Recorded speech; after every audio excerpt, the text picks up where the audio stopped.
عيلة ساويرس عيلة ملهاش في الكلام الكتير، عيلة بتشتغل وبس، ما عدا بقى المهندس نجيب ساويرس اللي دايما بيحب ياخد ويدي مع الناس، خصوصا على تويتر وفيسبوك.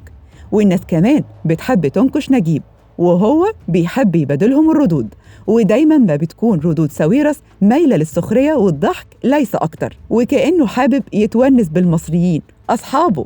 بس نجيب ساويرس ما بيعرفش يسكت عن حقه أو عن حق أي حد من عيلته. نجيب زعل لما الناس قالت إن أخوه سميح هينقل استثماراته خارج مصر، وكتب على صفحته الرسمية إن الكلام اللي بيتقال ده حاجة تدعو للسخرية. بس عايز أقول للي عايز ينتقد، خليك معايا أنا، انتقدني أنا زي ما أنت عايز، وممكن ناخد وندي مع بعض، لكن هتقرب من حد من عيلتي ساعتها هتزعل، وهتزعل جامد، علشان احنا صعايدة ودمنا حامي. فنصيحتي للي عايز يتكلم عن عيلة ساويرس يخليه معايا أنا كده كده جتتي نحست، واللي عايز يسمع ويستفيد يسمع، واللي مش عايز خلاص هو حر، وقد أعذر من أنذر.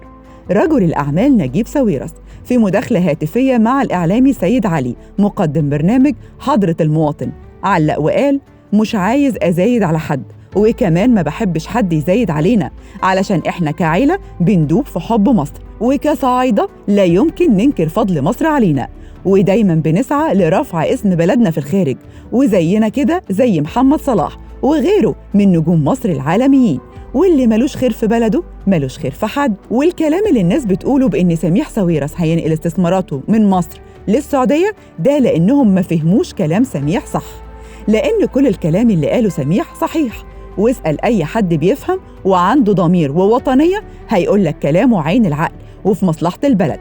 عائلة ساويرس لو السمك يعرف يعيش بره البحر يبقى احنا ممكن نعيش بره مصر. نجيب بيقول: طب المفاجأة بقى إن في مشروع جديد سوف ينطلق قريباً، وهيغير وجه مصر بالكامل، وهيوفر فرص عمل كبيرة كمان. نجيب بيقول إيه؟ المشروع ده هيحول وسائل النقل الخفيفة للعمل الكهربائي، يعني كله هيشتغل بالكهرباء بدون بنزين ولا سولار ولا الحاجات المكلفة دي، حتى التوك توك والموتوسيكلات وغيرها. الموضوع ده هيغير وجه مصر، وهنخلص من موضوع التوك توك اللي ماشي يضخ كربون في الجو بدون رقيب ولا حسيب، وهيتم تقسيط بطاريات الكهرباء للناس، والموضوع ده هيعمل طفرة كبيرة جدا في وسائل النقل الخفيف.